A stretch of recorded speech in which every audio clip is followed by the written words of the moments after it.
Today we're making some hot honey crispy chicken with savory cheddar and chive waffles.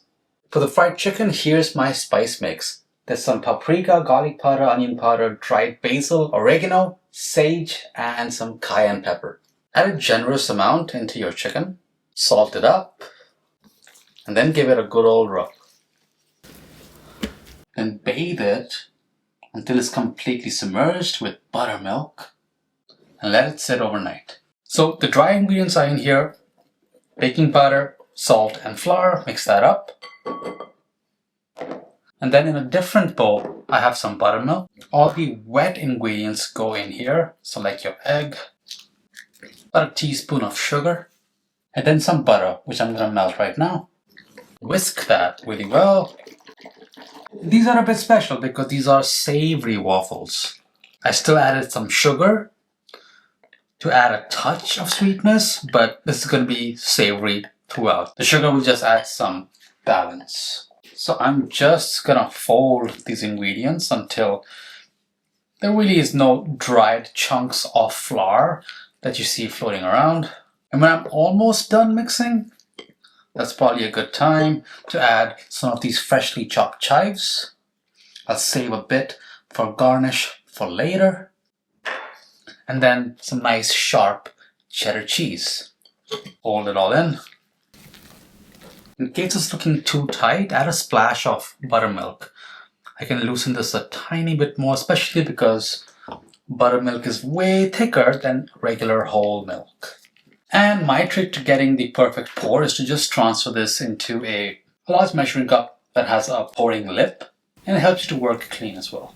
Here is the breading mixture. This already has your baking powder, salt, flour, and some pepper.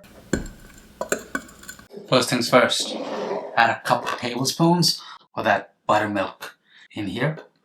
That's going to incorporate some lumps in here, which will help get a nice flaky, thick crust. This is exactly what I'm talking about. Then get those chicken pieces, let the excess buttermilk drain out, cover both sides. And the best way to coat it is just to shake it really well. The oil is just around 300 degrees Fahrenheit, and that's perfect to fry these chicken just right.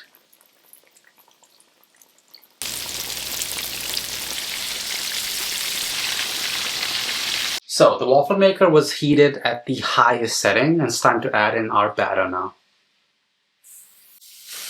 About 3/4 cups is what goes in this Ninja waffle maker. The waffle's cooking. The chicken is looking so good. I'm gonna just leave this in the oven at around 200 degrees Fahrenheit just to keep it warm until I'm ready.